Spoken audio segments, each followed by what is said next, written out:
Ezequiel 48, 11 e 12. Essa área será separada para os sacerdotes consagrados, os descendentes de Zadok, que servirão fielmente o que não se desviaram com o povo de Israel e com os outros levitas. Essa será uma porção especial. A terra que for distribuída, o território santíssimo, junto ao território do sacerdote, e ficará a terra onde os levitas viverão. Quando você lê isso que eu acabei de falar, você acha que o quê? Que os sacerdotes já eram santos de natureza, ou que eles simplesmente não se corromperam mesmo quando todos os sacerdotes se corromperam? Para entender isso, venha comigo em 1 Samuel 2. 1 Samuel 2, 31 a 36. Está chegando o tempo que eu acabarei com a força de sua família. Nenhum de seus descendentes chegará à velhice. Você verá a aflição de minha casa. E, quando eu trouxer o bem sobre Israel, ninguém de sua família chegará à velhice para testemunhar. Sobreviverão poucos que eu não eliminar do serviço do meu altar. Partirá, os seus filhos morrerão pela espada. E, a prova que minha palavra se cumprirá, farei com que os seus 2 filhos, Orfi e Finéias, morrerão no mesmo dia. Eu levantarei um sacerdote fiel, que se me servirá, e fará tudo o que eu desejo. Estabelecerei uma família dele, e eles serão os meus sacerdotes diante do meu ungido para sempre. Então todo o restante de sua família se curvarão diante dele, mendigando dinheiro e alimento, pedindo, por favor, consiga para nós algum trabalho entre os sacerdotes, para termos o que comer. Ali você vê Deus fazendo literalmente uma promessa para Eli que ia acabar com a raça dele. O juízo de Deus veio sobre Eli pela falta de zelo de santidade dele e de seus filhos. Eles tratavam as as ofertas santíssimas que Deus mesmo falou que eram altamente sagradas com falta de zelo. E ainda por cima, os filhos dele se prostituíam com as mulheres que serviam no templo. E esse pecado trouxe a ira a Deus contra eles. A ira de Deus veio contra a família de Eli por causa dos pecados dele. E aí você vai ver essa promessa se cumprindo em 1 Samuel 22. 1 Samuel 22, 17 a 20. Então ordenou a guarda pessoal: matem esses sacerdotes do Senhor, pois eles são aliados de Davi e conspiram contra ele. Sabiam que estavam fugindo de mim e não me avisaram. Contudo, os homens de Saul recusaram-se a matar os sacerdotes do Senhor. Então disse a Dog: mate aqueles naquele dia. Dog, o edomita, atacou e matou os 85 sacerdotes, ainda vestindo túnicas sacerdotais de linho. Depois foi a Nob, a cidade dos sacerdotes, e matou a família deles, e todas as mulheres, crianças e recém-nascidos, além dos gados, jumentos e ovelhas. Somente Abiatar, filho de Aimeleque, filho de Aitube, escapou, fugindo a juntar-se a Davi. Ali você vê que Alimeleque, que era neto de Eli, ele foi o último descendente de Eli que conseguiu sobreviver e ficou com Davi até que em 1 Reis 26 a 27. Depois o rei disse ao sacerdote Abiatar: volte para sua casa em Anote. Você merece morrer, mas não o matarei hoje, pois hoje você carregou a arca do Senhor, o soberano. Meu pai, Davi, acompanhou em todas as dificuldades dele. Então Salomão depôs Abiatar do seu cargo de sacerdote do Senhor. Desse modo, cumpriu-se a profecia do Senhor em Siló, a respeito dos descendentes de Eli. E ali a promessa de Deus foi 100% cumprida.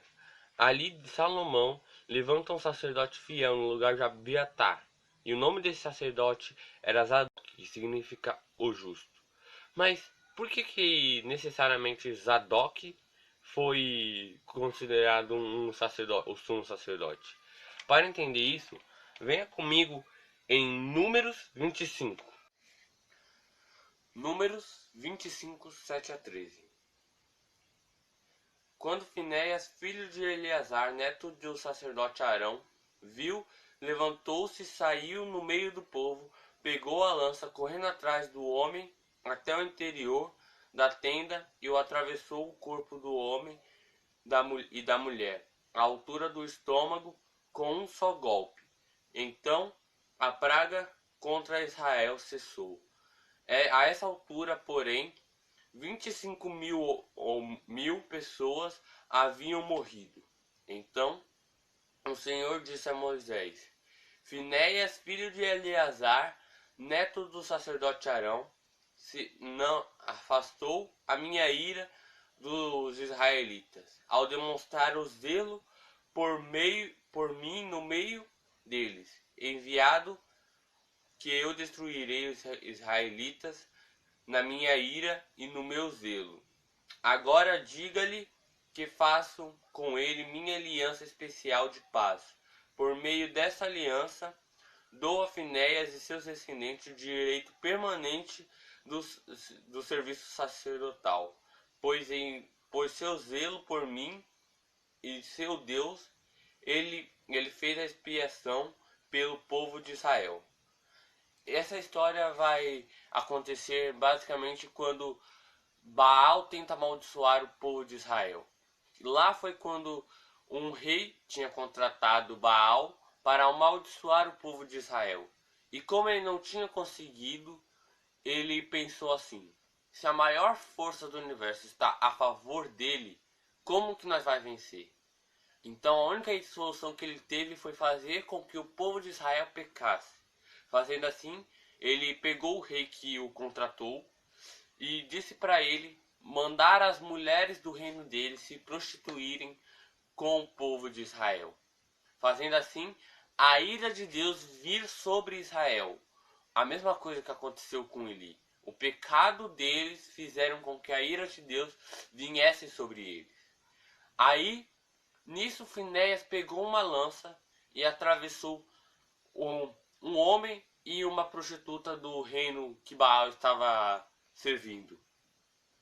Ali Deus vê em Finéias um zelo de santidade e ele fala: é isso que eu quero para o meu ministério. É isso que eu quero ver com os meus sacerdotes. E ele viu ali a chance de ter sacerdotes santificados para o reino de todos, pois o DNA de zelo de santidade estariam correndo nas veias dele. E ali ele faz uma aliança para Finéias que os descendentes deles, os seus filhos, nunca sairiam do serviço sacerdotal. E quando você vai ver a descendência de Zadok, você vai perceber que ele era descendente de Finéias. Ele era descendente de Itamar, irmão de Finéias. Ele fez uma promessa com Finéias, mas não tirou os outros descendentes de Arão. Mas quando os descendentes de Eli bagunçaram o coreto, ele foi procurar em quem tinha o DNA de zelo de santidade, em quem não tinha se corrompido. E isso foi sendo reproduzido até Esdras, que foi o maior sacerdote que reformou a Babilônia, que reformou Israel pós-exílio da Babilônia. Ele era descendente de Zadok e descendente de Finéias. Ali você vê que Deus procura a santidade em seus sacerdotes e procura a santidade para as pessoas carregarem o seu ministério. E o zelo de santidade é tão importante para Deus que mesmo com ele dizendo em Êxodo que todo o povo de Israel seria sacerdote caso eles cumprissem os seus mandamentos, quando eles se corromperam, ele separou toda uma tribo de Levi para o seu serviço sacerdotal. Isso acontece entre uma subida e outra do Monte Sinai, quando Deus está dando as tábuas do mandamento para Moisés e ele quebra por causa que o povo tinha se corrompido. E ali, quando o povo se corrompeu, Moisés se colocou para fora do acampamento, ou seja, ele se colocou à entrada do acampamento e disse: quem está do lado de Deus, passa para o lado de cá. E toda a tribo de Levi passou para o lado de Moisés. E ali Deus fala de novo: é este o DNA de zelo de santidade que eu quero em meu ministério. É isso que ele quer para o ministério dele, a santidade. O que eu estou pregando aqui não é o ministério, o evangelho do mérito, mas o Deus sempre vai preferir e escolher aqueles que são santificados. Independente do que você faça, ele não vai te amar mais ou menos pelo que você faz ou deixa de fazer, mas ele sempre escolherá aqueles que são santificados. E você percebe isso também quando em 1 Samuel 13:13, Deus diz para Saul que o reinado dele não se permaneceu, ou seja, não vai durar por causa do pecado dele. E ele foi procurar em Davi, que era um coração segundo de Deus para o seu reinado. E foi basicamente, Davi também pecou igualzinho a Saul, mas a diferença era que ele se arrependia. E a vida de santidade é basicamente isso. É você se arrepender pecado após pecado e assumir uma responsabilidade de tentar uma vida de 100% zero de pecados.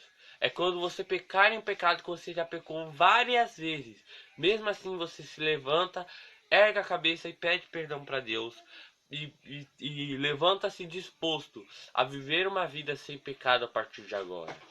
E é basicamente isso que eu quero trazer para vocês com este vídeo. Sejam santos, pois Deus é santo, e Ele separou vocês para a santidade. Amém?